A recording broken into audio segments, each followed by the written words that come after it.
¿Qué tal, amigos? Bienvenidos al canal Poe el Alquimista. Hoy iniciamos una nueva lista de reproducción, en esta ocasión hablando de algo que yo creo que está en boca de todos, todo el mundo conoce el término, se comenta a pie de calle, es la parapsicología, pero por desgracia mucha gente no sabe lo que significa. En esto ha tenido mucha culpa el circo mediático, esos personajes televisivos, los Paco Porras, las brujas Lolas, que han hecho que la gente piense que la parapsicología es algo que en realidad no tiene nada que ver con la realidad. Hoy vamos a hablar de la auténtica parapsicología y lo vamos a hacer en la compañía de mi buen amigo y compañero Antonio Pastor, una de las personas que más sabe dentro de nuestro país sobre ese ámbito de la parapsicología.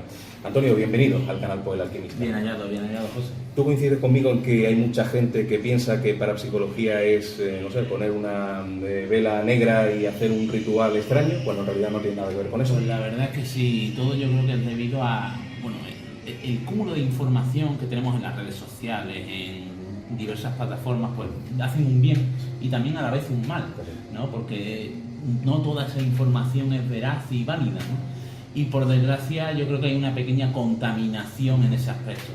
Y hay que tener en cuenta que la parapsicología, aunque en este país no sea ciencia, en otros sí lo es.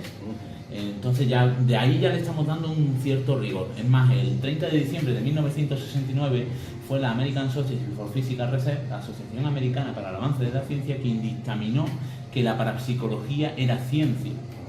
Es más, si nos vamos ya, nos centramos en nuestro país, nos damos cuenta que la UNESCO, el organismo que es el encargado de establecer lo que se da en las universidades, si vemos los apartados dentro de la psicología, que es el apartado 61, en el apartado 61.10 nos encontramos la palabra parapsicología, es decir, una materia que se puede dar en las universidades. Estamos hablando de algo serio, no estamos hablando de unas velas para invocar a algo, ¿no? Es una materia científica. Por supuesto, quizás en este país no podemos darle el rango de ciencia porque no se estudia como tal, pero en otros países sí. Eso es algo que suena un poco surrealista. Yo creo que ocurre solamente con la parapsicología, porque sería como decir, bueno, la medicina es ciencia en Francia, pero en España no lo es. O sea, eso sería impensable. Y curiosamente con la parapsicología sí ocurre. Es ciencia en otros lugares y lo que es ciencia en otros países, en España no lo es, ¿no? Sí, porque es necesario una firma de personas para que se pueda dar, impartir en las universidades y demás, y dado a ello, pues una persona puede ser parapsicólogo en otro país y no reglar ese diploma, esa validación de esos estudios aquí en España, por desgracia. Pero no por ello no estamos hablando de que la materia en sí sea una materia seria, rigurosa y de carácter científico. Es más, los grupos de investigación, tú bien lo sabes, intentamos llevar ese carácter científico a esos lugares, a esos enclaves donde se manifiesta lo insólito. Claro. Vamos a definir, por lo tanto, qué es la parapsicología, porque más allá de la confusión televisiva, como hemos dicho antes, habrá personas que piensen que está relacionado, pues quizá con el desarrollar determinadas cualidades sobrenaturales. Yo recuerdo, cuando era muy jovencito, que tenía un libro que se llamaba algo así como Cómo practicar la parapsicología, y lo que te enseñaba era intentar desarrollar la telepatía, la clarividencia, pero por ahí tampoco van los tiros, ¿o sí?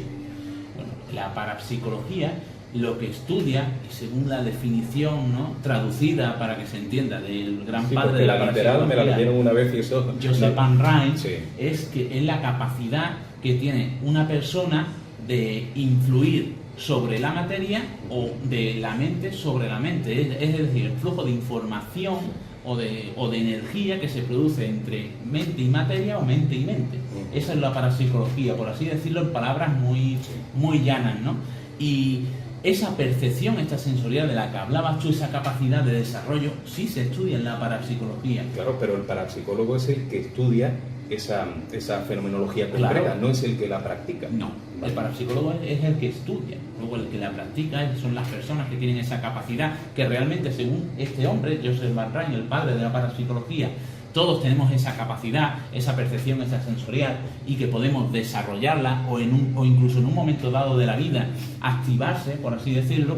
Pues hay personas que sí tienen esa capacidad desarrollada, la trabajan, la desarrollan, y podríamos hablar de lo que son medium y demás, sí, que son los que tienen esa capacidad y la trabajan. Sí. Los parapsicólogos, los que estudiamos a esos medios, ¿no?, y todo lo que hacen esos medios.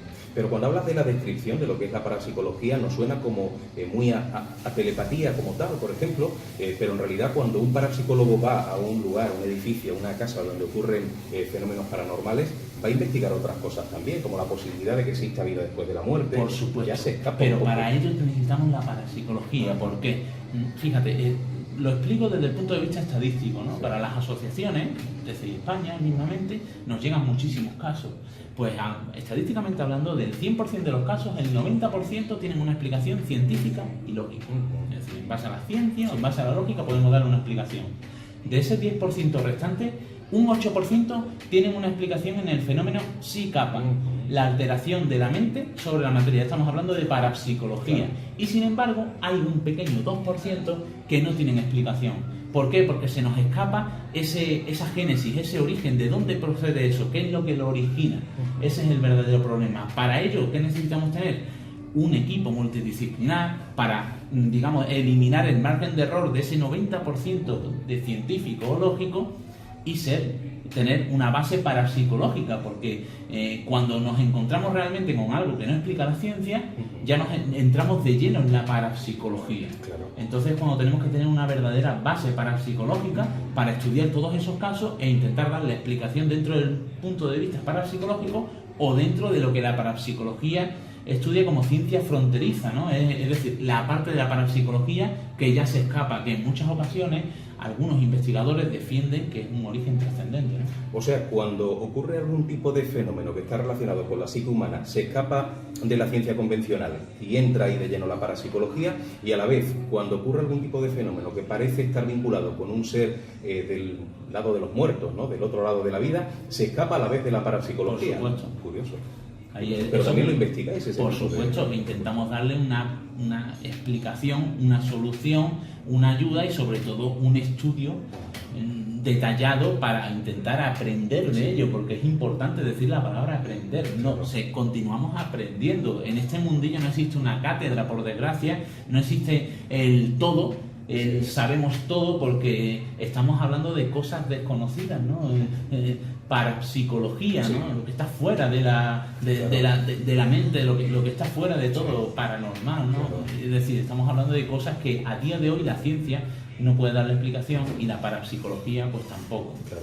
¿Y cómo se puede estudiar aquí en España parapsicología de forma seria? ¿Hay algún tipo de curso? ¿Hay asociaciones quizás? No sé si dentro de TCI también se puede hacer. En el siguiente capítulo vamos a dedicar un espacio amplio a lo que estáis haciendo, pero si una persona se interesa realmente por aprender de la parapsicología, ¿cómo puede hacerlo en nuestro país?